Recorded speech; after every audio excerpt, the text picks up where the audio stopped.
뭐 좀 하다가 좀 늦어졌네요. 그리고 하나 좀 추가드릴 내용은 아까 저기 화웨이와 ZT 미국 제재 부분 말씀을 드렸는데 그 8월 13일 날 미중 간 5G 분쟁이 미칠 영향이라서 레포트가 있었거든요. 이 부분 그 블로그에 올릴 때 제가 그 자료 파일 참고하실 자료들 레포트 같은 경우 그 링크 사이트 첨부해서 올렸으니까요. 내용 좀 보시면 될 것 같고요. 예, 전자공시에 대해서 말씀드리겠습니다. 일단 오늘 뉴스를 보면 상장사 5곳이 반기 보고서를 미제출했다라고요. 8개사 관리 종목으로 신규 지정되어 있고 YD 온라인 뭐 상장 페이지 수준을 받게 된다. 이런 얘기들이 있는데요. 예, 내용은 좀 사이트는 올려드릴 거고 지금 오늘 남북경협주는 예, 지금 분위기 봐서는 뭐 내일 분위기 좋을 것 같은데 예, 문제는 또 바이오주겠네요. 더더구나 남북경협주가 올라가면 이제 바이오주가 좀 기운을 잃는 뭐 그런 양상을 좀 보이는데 차바이오텍이 아직 반기 보고서를 제출을 안 하는 바람에 좀 문제가 되는 것 같고요. 그 특히나 그 14일 날 보면 이 동시 접속 폭주로 먹통된 전자공 시스템이라고 있는데요. 이게 전자공 시스템이 그 두 개가 있는데 금융감독원에서 하는 다트 보통 이제 다트를 많이 쓰시죠. 다트랑 KIND 그래서 한국 거래소도 운영하는 데가 있거든요. 그 전에 한번 KIND하고 다트에 대해서는 좀 설명을 드렸는데 이게 블로그에서 한번 여기 이쪽 왼쪽 이 카테고리 쪽 가보시면 여기 검색창이 있거든요. 거기서 그 KIND에서 좀 검색해 보시면 될 것 같고요.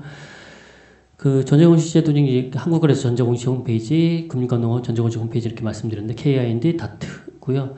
전에 특히나 그 인트로메딕이 그 장마감 전에 지금 뭐 반기검토 보고서상 뭐 부적절 얘기 나오고 뭐 그랬었는데 그 다트에서는 잘 확인이 안 됐었겠죠. 근데 KIND 같은 경우는 여기 시간도 나오거든요. 보면 반기 보고서는 2시 34분에 나왔고 제가 그때 그래서 어디서 누가 반기 보고서가 잘 확인이 안 된다 그래서 확인을 해봤는데 KIND는 잘 되더라고요. 왜냐면 요즘에 뭐 크롤링이라 그래가지고 뭐 텔레그램도 그렇고 그 실적 분석하는 그 추출해서 하는 부분 그 프로그램들이 돌아가다 보니까 거기 때문에 특히나 개인들도 이제 반기 보고서를 보려고 실적을 확인하려고 계속 접속을 하다 보니까 이게 서버에 좀 문제가 생기는 것 같아요. 그런 혹시라도 다음에 그런 상황들 생기면 이쪽 KIND 한국 거래소 운영을 KIND 보시면 어떨까 싶고요.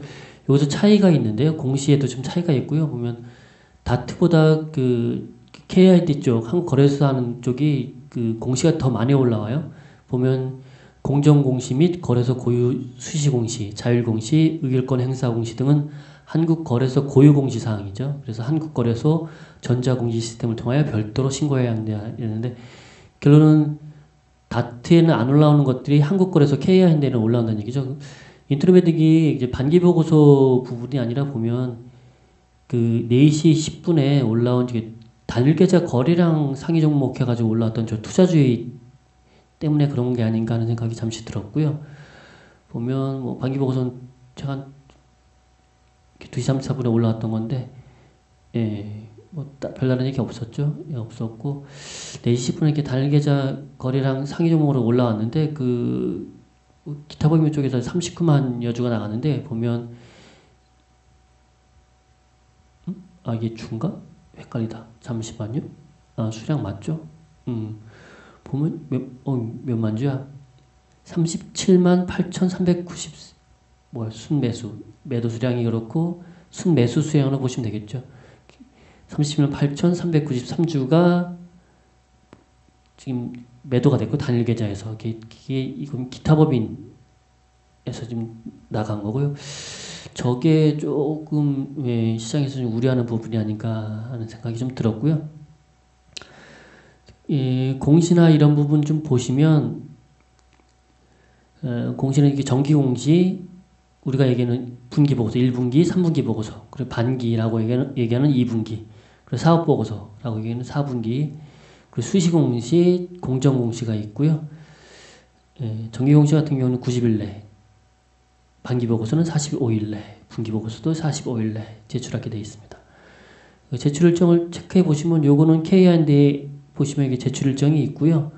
여기 보면 제어이 그 8월 14일 12월 이게 결산월이 12월인 기업들 대부분은 12월이죠. 근데 중간중간 3월에 결산월인 기업도 있고 6월, 9월, 11월 하나가 있네요. 2월에도 하나가 있네요. 신기하다. 하여간 이런 기업들이 있으니까 이것도 좀 체크를 하시고요. 지금 반기보고서 14일로 되어 있는데 보시면 여기 다트에도 이렇게 좀 있거든요. 보면 정기보고서 제출기한 왼쪽 하단 쪽에 보면 있고요. 보면 12월 결산 공시인데 가로 열고 8월 29일 이렇게 돼 있죠. 10월 연장되는 부분이 있어서 그렇고요. 연결 기준 여기 보면 반기분기보고서 연결 기준 작성을 제출한 경우 최초 사업연도와 그 사업연도에 하나여 그 다음 사업연도에 하나여 제출기한은 15일 연장. 그러니까 아직까지 제출 안 된 기업은 혹시나 체크하실 때 그 연결 기준으로 작성되는 게 올해인지 작년이었는지 그러면 그 기업들은 이 8월 29일까지 제출하면 된 문제고요. 그 제출 시간 중에 이제 문제되는 부분들이 가끔씩 보면 그 공휴일인 부분이죠. 제출 기한의 마지막 날이 공휴일인 경우는 그 다음 근무일까지 제출할 수 있다라는 부분이 있고요. 그리고 반기보고서하고 분기보고서 보시다 보면 그 아래 하단에 보면 그 첨부되는 것들이 있어요. 그 사업보고서 나와도 뭐 연결 보고 감사 보고서 뭐 영업 보고서 이렇게 보고서들이 참 많은데 반기랑 사업 보고서 나오는 2분기, 4분기에는 그런 보고서들이 꼭 나와야 하고요. 보면 반기 보고서인 경우에는 반기 감사 보고서나 또 아니면 반기 검토 보고서를 함께 제출해야 되고 하지만 분기 보고서 경우는 좀 다른데요. 이거는 그 현재 최근 사업연도 말 자산 총액이 5천억 이상인 기업에 한해서 감사 보고서나 검토 보고서를 제출하게 돼 있으니까 자산 총액이 지금 5천억 이하인 기업들은 1분기, 3분기에는 이런 따라오는 첨부 파일들이 없을 수가 있겠죠. 검토 보고서들이. 그렇고요. 금융감독원이 기업공시 실무 안내라든지 이런 파일이 좀 있었고요. 그래서 좀 내용이 좀 이건 어차피 기업 공시를 하는 분들을 위해서 하는 뭐 Q&A인데요. 이 안에서도 뭐 저희가 좀 볼 수 있는 내용들이 좀 있는 것 같아요. 아까 말씀드렸던 그 부분 얘기고요. 검토 보고서 첨부 여부. 그리고 뭐 이런 내용들이 있으니까 한 번쯤 참고해 보시고 요거는 제가 그 첨부를 해놨으니까요. 파일을 좀 그렇게 보시고요. 그리고 이제 코스피나 코스닥 관련 구장에 보시면 이제 그 특히나 상장 폐지나 관리 종목 들어가는 부분들이 살짝 조금 헷갈릴 수가 있는데 체크를 해보실 거는 반기 때는 검토수상, 검토 의견이 부적정 또는 의결 거절인 경우 이제 관리 종목에 들어가고 유가증권, 코스피 같은 경우 그리고 자본 잠식 같은 경우는 최근 사업 연도로 되어 있죠. 그러니까 이런 부분들은 반기에는 해당 사항이 없겠죠. 이 부분은 좀 체크해 보시고요. 이 사이트나 이런 부분들은 제가 좀 올려드릴 테니까요. 그리고 코스닥은 좀 다르죠. 코스피랑. 코스피 같은 경우는 영업이익에 대한 부분이 없죠. 근데 이제 코스닥은 이제 실적에 대한 부분들이 더 추가가 돼 있죠. 그래서 매출액도 돼 있고 법인세 비용 차감전 계속 사업 손실도 돼 있고 뭐 이런 부분들인데 특히나 그 법인세 비용 차감전 계속 사업 손실 이 부분은 잘 모르시는 분들이 계시더라고요. 요거는 여기 보면 장기 영업 손실, 최근 4-3년도 영업 손실, 지주회사는 연결 기준, 다른 부분들은 개별 기준이라는 얘기겠죠. 4년 동안 영업 손실이 되면 일단 관리 종목에 들어가고 관리 종목 지정 후에 그 다음 연도에 영업 손실이 되면 퇴출 조건으로 실질 심사를 받게 되는 거죠. 근데 대신 기술 성장 기업이라고 해서 이 부분은 좀 미적용이 되는데 장기 영업 손실에 대해서는 하지만 이 법인세 비용, 차감전 계속 사업 손실하고 매출액에 대한 부분은 기술 성장 기업도 포함이 돼요. 그래서 보통은 기술 성장 기업이 그 영업 손실이나 이 부분에 있어서 제외가 되다 보니까 실적이랑 상관이 없나 보다라고 하실 수 있는데 기술 성장 기업 상장 후에 3년간은 이 법인세 비용, 차감전 계속 사업 손실도 미적용되지만 이 미익 미실현 기업 상장 후 5년 미적 5년 이거는 잘 헷갈리네. 이익 미실현 기업 이건 좀 찾아봐야 되는데요. 이익 미실현 기업도 상장 후에 5년 동안 미적이 되고 결론은 3년 후에는 기술성장 기업 같은 경우도 3년 후에는 이걸 적용을 하게 되는 부분이니까 이거 좀 체크를 하셔야 되고 왜냐하면 3년 동안은 유예를 해준다는 얘기겠죠. 실적 부분에 대해서는. 그렇지만 사업 손실에 대해서 3년 후부터는 적용이 되니까 체크해 보시고요. 여기 보면 법인세 비용 차감 전 개소사업 손실이 최근 3년간 2회 이상 자기자본 50% 이상 손실이 나면 관리 종목에 추가가 되고요. 지정 후에 법인세 비용 차감 전 개소사업 손실이 계속 발생하면 실질심사를 받게 되는 거죠. 네, 이 부분은 좀 체크를 하셔야 되고요. 이게 지금 보면 코스닥 퇴출 요건은 이 부분이 4월 4일에 개정된 기준이니까 다시 한번 검토를 해보시고요. 즉시 상장 폐지 조건은 감사 보고서상. 그래서 4분기가 제일 이런 부분들은 좀 우려가 좀 많이 좀 나오는 거죠. 바로 퇴출될 수 있다 보니까.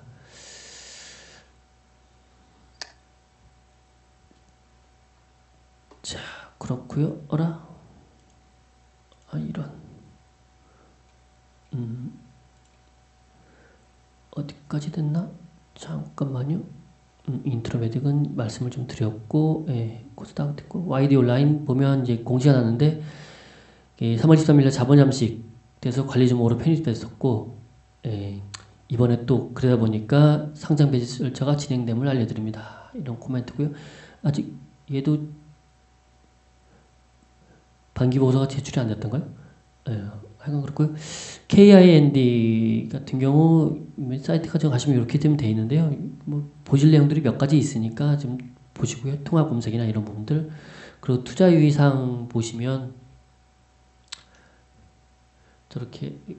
저런 식으로 이제 투자 환기 종목, 매매 거래 정지 종목, 불성실 공시 법인 이런 부분들 횡령 이런 사항들이 있으니까 그 주식을 할 때 큰 수익을 수익을 원하는 거 맞는데 너무 큰 수익을 바라다 보면 이런 부분들을 좀 간과하게 되는데 주식을 하면서 그 수익이 크게 나는 것보다는 크게 깨지는 경우가 참 비일비재하죠. 근데 그런 분들이 있는데 10번 중에 9번을 잘해도 한 번 잘못해서 깨지면 회복이 참 불가능한 경우가 있다 보니까 이런 종목들은 좀 안 좋은 종목들이나 좀 걸러야 될 종목들은 이런 부분들 좀 체크해 보시고 좀 미리미리 좀 걸러서 투자를 하시면 어떨까 하는 생각이 좀 들고요. 특히나 그 연말 되면 아니면 연초가 되겠죠. 사업 보고서 나온 시기 되면 이렇게 이게 지금 뜨질 않는데 감사 보고서 제출 현황이라서 나중에 좀 이런 부분들이 생기니까요. 이거는 좀 참고를 좀 해보세요.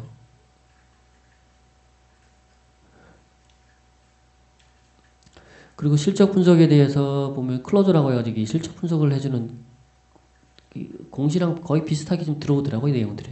근데 그 실적 분석에 대한 레포트만 나오는 게 아니라 이런 부분들을 전광판, 레포트, 테이블 이런 식으로 좀 되는. 근데 정기보고서 제출 현황에 요거는 조금 덜 들어온 게 있는지 좀 그렇고요. 요건 지금 제가 지금 이미지를 캡처해서 그런데 상위행 기업들을 이렇게 클릭해서 볼 수가 있어요. 부합되는 기업, 하회하는 기업들, 증가하는 기업들 이렇게 클릭 가능하니까 한번 좀 보시고요. 보면 또 영업이익 증감률 이런 식으로도 확인이 가능하고 실전 리포트 보면 텔레그램의 채널로 들어오는 내용들이 여기 다시 이제 고스란히 다시 확인할 수 있고요. 실적 테이블로 들어가면 영업이익 증감률 아까 보셨던 메인 페이지에 보셨던 걸 더 자세하게 확인할 수 있고 섹터로 분류해서도 볼 수 있고 하니까 이것도 좀 활용해 보시면 어떨까 또 꼬이네 말이 싶고요. 인베니아는 전에 이것도 한번 좀 말씀을 좀 드렸었죠. 보니까 실적 공시가 좀 나왔고요.